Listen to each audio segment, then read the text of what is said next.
Kogilu cross ವಲಸಿಗರ ವಿರುದ್ಧ ಇದೀಗ ಬಿಜೆಪಿ ಸಮರವನ್ನ ಸಾರ್ತಾ ಇದೆ. ಅಕ್ರಮ ವಲಸಿಗರ ಬಗ್ಗೆ ಮಾಹಿತಿಯನ್ನ ಸಂಗ್ರಹಿಸಿದೆ ನಿಯೋಗ. ಕೋಗಿಲು ಕ್ರಾಸ್ನಲ್ಲಿ ವಲಸಿಗರ ವಿರುದ್ಧ ಬಿಜೆಪಿಯ ಸಮರ.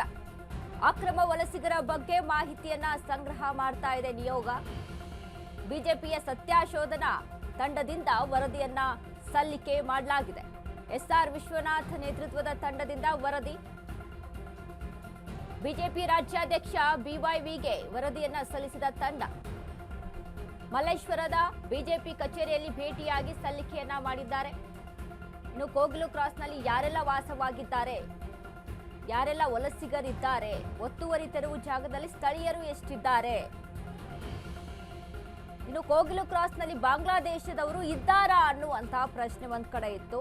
ಇನ್ನು ಸರ್ಕಾರ ಮನೆ ಕೊಡಲು ಯಾರಿಂದ ಅರ್ಜಿಯನ್ನ ಸ್ವೀಕರಿಸಿದೆ ಅನ್ನುವಂತಹ ಮಾಹಿತಿ, ಇದೆಲ್ಲದರ ಕುರಿತಾಗಿ ಅಲ್ಪಸಂಖ್ಯಾತರಿಗೆ ಮಾತ್ರ ಸರ್ಕಾರ ಮನೆ ಹಾಕಿದ್ಯಾ, ಇವೆಲ್ಲ ಪ್ರಶ್ನೆಗಳು ಮೂಡಿತ್ತು. ಎಷ್ಟು ಜನ ಕನ್ನಡಿಗರಿಗೆ ಸರ್ಕಾರ ಮನೆಯನ್ನ ಕೊಡ್ತಾ ಇದೆ, ಯಾರ್ಯಾರಿಗೆ ಕೊಡ್ತಾ ಇದೆ, ಎಷ್ಟು ಜನ ಅಲ್ಲಿ ಲೋಕಲ್ ಇದ್ದಾರೆ, ಅಕ್ರಮವಾಗಿ ಯಾರ್ಯಾರಲ್ಲಿ ಜಾಗವನ್ನು ಒತ್ತುವರಿ ಮಾಡಿಕೊಂಡು ಅಲ್ಲಿ ಮನೆಯನ್ನ ಕಟ್ಟಿಸ್ಕೊಂಡು ನಿರ್ಮಿಸಿಕೊಂಡಿದ್ರು, ಸರ್ಕಾರದ ಜಾಗದಲ್ಲಿ ಯಾರ್ಯಾರೆಲ್ಲ ಅಲ್ಲಿ ಮನೆಯನ್ನ ನಿರ್ಮಿಸ್ಕೊಂಡಿದ್ರು, ಇನ್ನು ಅದರಂತೆ ಯಾರ್ಯಾರಲ್ಲಿ ಲೋಕಲ್ ಇದ್ರು, ಇನ್ನು ಯಾರ್ಯಾರಲ್ಲಿ ಹೊರ ರಾಜ್ಯದಿಂದ ಬಂದವರಿದ್ರು, ಅಲ್ಲಿ ಬಾಂಗ್ಲಾದೇಶದವರು ಸಹಿತ ಇದ್ರಾ, ಅಥವಾ ಅಲ್ಪಸಂಖ್ಯಾತರಿಗೆ ಮಾತ್ರ ಮನೆಯನ್ನ ಕೊಡ್ತಾ ಇದೆಯಾ, ಅದರಲ್ಲಿ ಕನ್ನಡಿಗರು ಸಹಿತ ಇದ್ದಾರಾ, ಇದೆಲ್ಲವನ್ನ ಕೂಡ ದಾಖಲೆಯನ್ನ ಅಲ್ಲಿ ಕಲೆಕ್ಟ್ ಮಾಡಿಕೊಂಡು ಇದೀಗ ಬಿಜೆಪಿ ಒಂದು ಸತ್ಯ ಶೋಧನಾ ಸಮಿತಿಯನ್ನ ರಚನೆ ಮಾಡಿಕೊಂಡು ಇದ್ರ ಬಗ್ಗೆ ಒಂದು ತನಿಖೆಗೆ ಇಳಿದಿತ್ತು. ಸೊ ಅದರಂತೆ ಎಲ್ಲಾ ಡಾಕ್ಯುಮೆಂಟ್ಸ್ ಗಳನ್ನ ತೆಗೆದುಕೊಂಡು ಇದೀಗ ರಾಜ್ಯಾಧ್ಯಕ್ಷರಾದಂತಹ ಬಿವೈ ವಿಜಯೇಂದ್ರ ಅವರಿಗೆ ಸಲ್ಲಿಕೆಯನ್ನ ಮಾಡೋಕೆ ಮಲ್ಲೇಶ್ವರದ ಬಿಜೆಪಿ ಕಚೇರಿಗೆ ಹೋಗಿರುವಂತದ್ದು. ಇವೆಲ್ಲ ಏನು ಕಲೆಕ್ಟ್ ಮಾಡ್ಕೊಂಡಿದ್ದಾರೆ ಡಾಕ್ಯುಮೆಂಟ್ಸ್ ಗಳನ್ನ, ಎಲ್ಲ ಡಾಕ್ಯುಮೆಂಟ್ಸ್ ಗಳನ್ನ ತೆಗೆದುಕೊಂಡು ಕೋಗಿಲು ಕ್ರಾಸ್ ನಲ್ಲಿ ಯಾರ್ಯಾರೆಲ್ಲ ಮನೆ ತೆಗೆದುಕೊಂಡಿದ್ರು, ಯಾರ್ಯಾರಿಗೆಲ್ಲ ಅಕ್ರಮವಾಗಿ ಅಲ್ಲಿ ಮನೆಯನ್ನ ಕಟ್ಟಿಸ್ಕೊಂಡಿದ್ರು, ಯಾರ್ಯಾರೆಲ್ಲ ಅರ್ಜಿಯನ್ನ ಸಲ್ಲಿಕೆ ಮಾಡಿದ್ರು, ಎಷ್ಟು ಜನ ಅರ್ಜಿ ಸಲ್ಲಿಕೆ ಮಾಡಿದ್ರು, ಇನ್ನು ಅದರಲ್ಲಿ ಲೋಕಲ್ ಯಾರಿದ್ರು, ನಾನ್ ಲೋಕಲ್ ಯಾರಿದ್ರು, ಬೇರೆ ರಾಜ್ಯದಿಂದ ಬಂದವರು ಯಾರಿದ್ರು, ಅಲ್ಪಸಂಖ್ಯಾತರು ಎಷ್ಟು ಜನ ಇದ್ದಾರೆ, ಅಲ್ಲಿ ಹಿಂದೂಗಳು ಎಷ್ಟು ಜನ ಇದ್ದಾರೆ, ಕನ್ನಡಿಗರು ಎಷ್ಟು ಜನ ಇದ್ದಾರೆ, ಇದೆಲ್ಲವನ್ನ ಕೂಡ ಡಾಕ್ಯುಮೆಂಟ್ಸ್ ನ ಕಲೆಕ್ಟ್ ಮಾಡಿಕೊಂಡು ಇದೀಗ ಬಿಜೆಪಿ ಎಸ್ಆರ್ ವಿಶ್ವನಾಥ್ ಅವರ ತಂಡದ ಒಂದು ಸತ್ಯಶೋಧನಾ ಸಮಿತಿಯನ್ನ ರಚನೆ ಮಾಡಿಕೊಂಡು, ನಿಯೋಗವನ್ನ ರಚನೆ ಮಾಡಿಕೊಂಡು ಇದರ ಒಂದು ತನಿಖೆಗೆ ಇಳಿದಿತ್ತು. ಅದರಂತೆ ಎಲ್ಲ ಡಾಕ್ಯುಮೆಂಟ್ಸ್ ಗಳನ್ನ ಕಲೆಕ್ಟ್ ಮಾಡಿಕೊಂಡು ಇದೀಗ ಬಿವೈ ವಿಜಯೇಂದ್ರಗೆ ಸಲ್ಲಿಕೆಯನ್ನ ಮಾಡೋಕೆ ಮುಂದಾಗಿರುವಂತದ್ದು.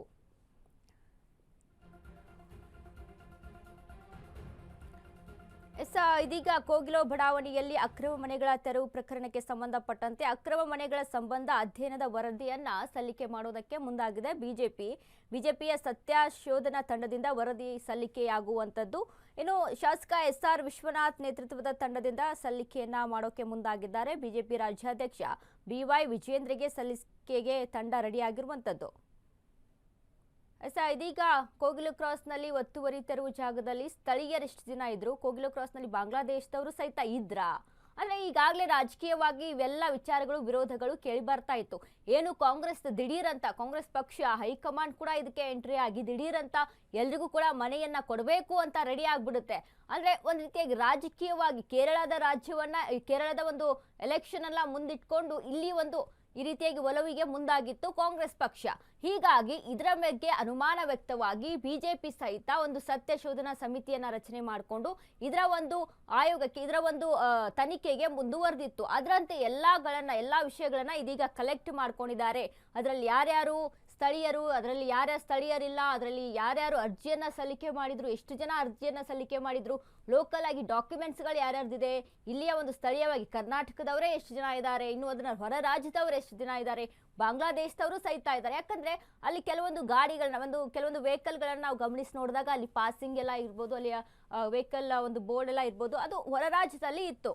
ಸೊ ಹಾಗಾಗಿ ಇದ್ರ ಬಗ್ಗೆ ಅನುಮಾನ ವ್ಯಕ್ತವಾಗಿ ಈಗ ಸತ್ಯಶೋಧನಾ ಸಮಿತಿ ರಚನೆ ಮಾಡ್ಕೊಂಡಿದ್ರು.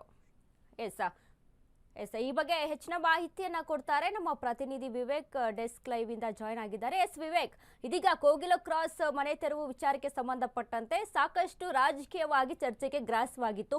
ಅದರಂತೆ ಬಿಜೆಪಿ ಸಹಿತ ಈಗ ಸತ್ಯಶೋಧನಾ ಸಮಿತಿಯನ್ನ ರಚನೆ ಮಾಡಿಕೊಂಡು ಇದೀಗ ಡಾಕ್ಯುಮೆಂಟ್ಸ್ ಸಹಿತ ಕಲೆಕ್ಟ್ ಮಾಡ್ಕೊಂಡಿದ್ದಾರೆ. ಏನೆಲ್ಲ ಮಾಹಿತಿ ಇದೆ ವಿವೇಕ್ ಈ ಬಗ್ಗೆ?